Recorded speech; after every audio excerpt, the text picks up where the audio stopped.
What is going on, Crimson Tide fans? Make sure you guys are subscribed right here to the Alabama Football Report if you are not so already. We gained over 900 new subscribers in the month of March, and I would sure love to hit 1,000 here in the month of April. And coming up on today's show, we're going to be breaking down Alabama's linebacker room and also some players getting some buzz here in spring practice at that Wolf position. Also, want to break down some of the latest here on Alabama's basketball roster and what they're looking at in terms of who they're losing, who's staying, who they might be going after in the transfer portal, and also who they got in the transfer portal last night. So make sure you guys are subscribed so you do not miss out on any Alabama Crimson Tide news. All right, first I want to bring this back up. We talked about this tweet the other day here from Brody Schmoot, talking about some of his scrimmage takeaways and saying that Abduall Sanders had a very good scrimmage. Charlie Potter of Bama Online also put out there that Abduall Sanders also led the team in tackles during Alabama's scrimmage. Now, he also did note that you have to take some context in here. We don't necessarily know which team exactly he was working with. The threes got 15 plays. The ones and twos both got 50 plays a piece there. But I do think that is very notable, really, no matter what team he was working with there. Because right now during spring practice, this is a massive developmental period for some of those backups at every single position, but especially at that linebacker position right now. Two of your starters right now are out for the spring, Deontae, Lawson, and Justin Jefferson.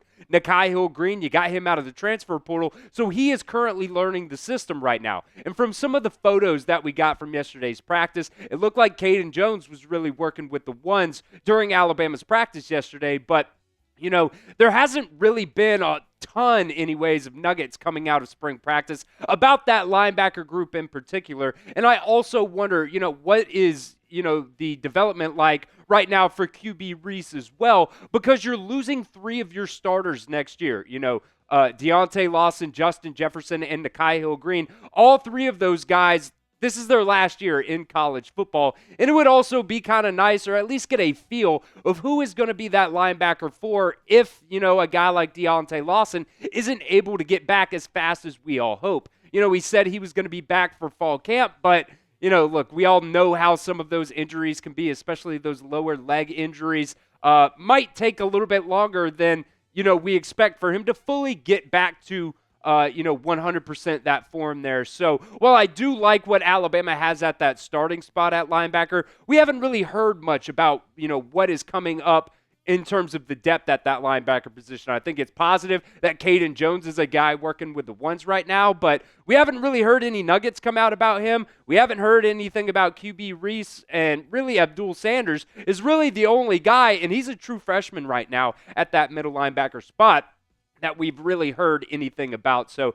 I do think that is of note, but right now in the springtime, it is a huge developmental period for some of those backups.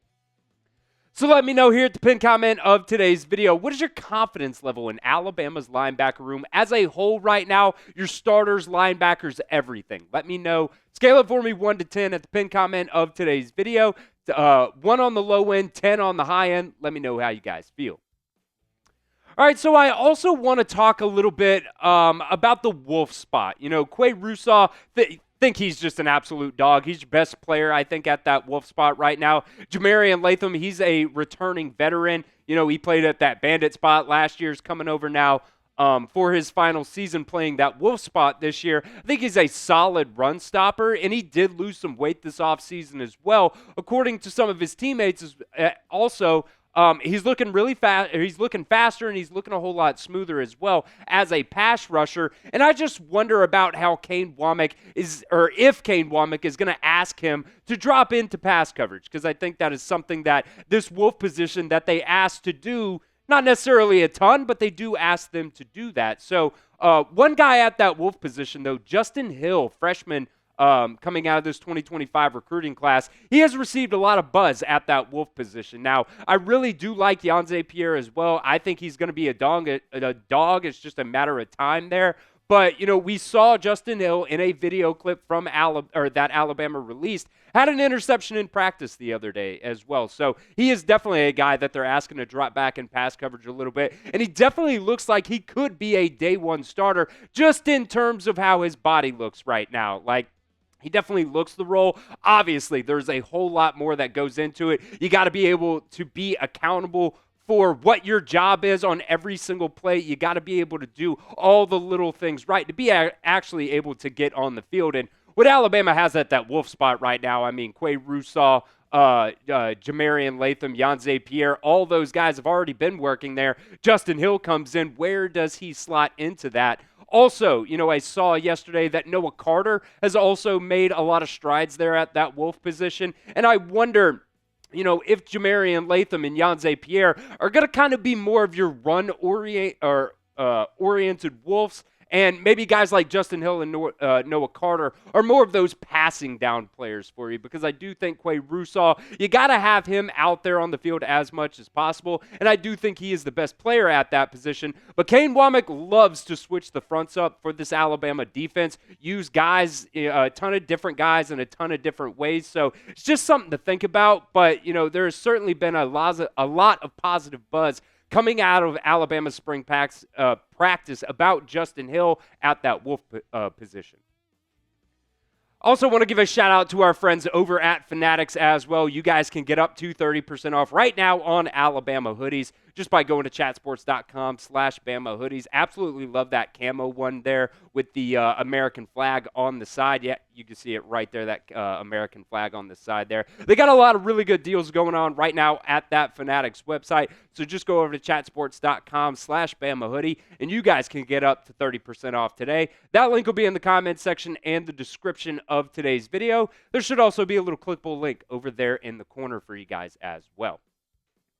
All right, switching over here now to some Alabama basketball talk. We're going to be breaking down where this roster sits currently right now. Obviously, you got some guys making NBA decisions. You have some guys making decisions whether or not they want to go into the transfer portal or not. And then you also have this coaching staff trying to decide, okay, who can we keep? Who do we have the NIL dollars for? And how do we really sit in terms of revamping this roster to get some longer size in there? Let's go ahead and just look at some of the players who are leaving right now for Alabama. Now, I will make note, LeBaron Philon has not officially said or declared that he is going off to the NBA, but it is highly expected that LeBaron Philon is going to be making that announcement that he's going to be going to the NBA draft. Like I said, he hasn't actually made that announcement yet, but we do think that, he is going to be going off to the NBA draft. And then Mark Sears, Grant Nelson, Chris Youngblood, Clifford Amore, all are going to be out of eligibility for Alabama, so they're gone. And then true freshman Nas Cunningham has now entered the transfer portal.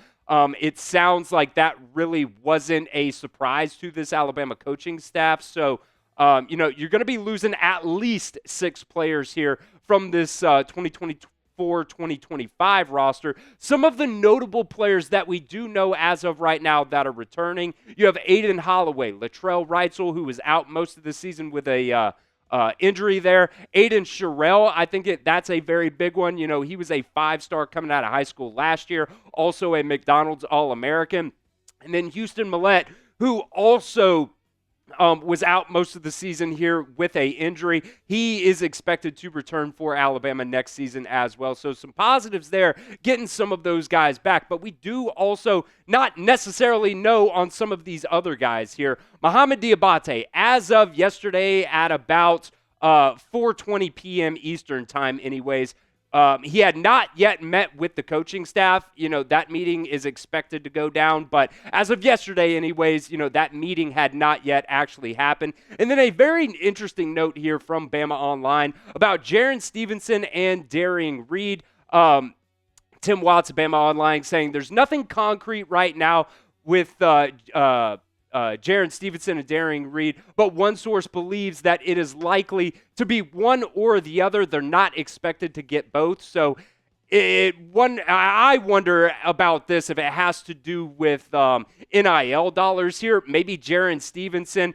wants to go test the NBA draft waters again. Not really sure in terms of that, but Bama Online said yesterday anyways that Alabama is kind of right now deciding between the two of those guys. You got to take a lot into account here, maybe play style for one or both of these guys as well, but still unclear about those guys. I would assume as well Mohamoud Diabate comes back. he had a very good season for Alabama as well. But as of yesterday, on Monday, March 31st anyways, still unclear on those 3 guys. So if you had to keep one guy, who would it be? Jared Stevenson, type JS in the comment section of today's video, or if it's going to be Darian Reed, type DR. Let me know what you guys think. Who would you keep if you could only keep one of these 2 guys? Now, Alabama did have a transfer portal addition yesterday, Noah Williamson. We talked about him on yesterday's video from Bucknell. He is a 7-footer, 250-pound center, and he ultimately chose Alabama over Kansas as well.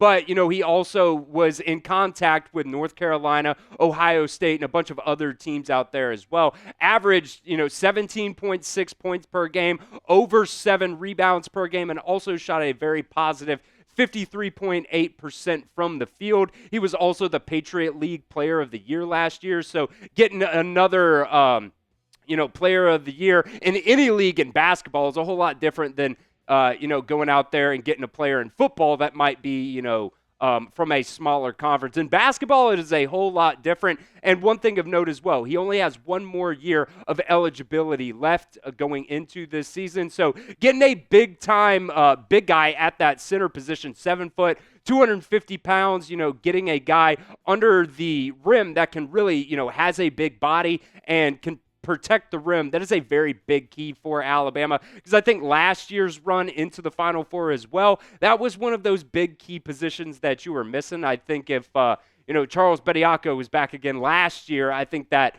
Final Four would have looked a whole lot different for Alabama. But this is a very, very big pickup for Alabama, getting Noah Williamson. And I think, if I'm not mistaken, he also shot like 38% from 3. So you're not always going out there asking your big men to shoot threes, but hell, Nate Oates and this coaching staff, they love the 3-ball, they love layups, they love dunks, and I think that's something that Noah Williamson can definitely do for Alabama next season. Now, these are the 3 guys in Alabama's 2025 signing class as well. You have London Jemison, who is number 36 player overall, and I think when you look at these 3 guys as well, look at the size on all of these guys. 6'8", 200 pounds. 6'5", 175. You can get Davion Hannah in here. You can build up a little bit of muscle mass on him, but when you're talking about the frame, that is something that Nate Oates and this Alabama coaching staff is trying to do a better job of, getting some taller, getting some longer guys. Amari Allen as well, number 95 player overall. And look, Nate Oates, this is the number 13th ranked recruiting class in the country, according to the 247 Sports rankings anyways. And they're definitely going, to put in work in the transfer portal, also to revamp this roster. LSU forward Corey Chest was also on campus yesterday for a visit. And you also have Monmouth transfer guard, I'm going to absolutely butcher this, Abdi Bashir Jr.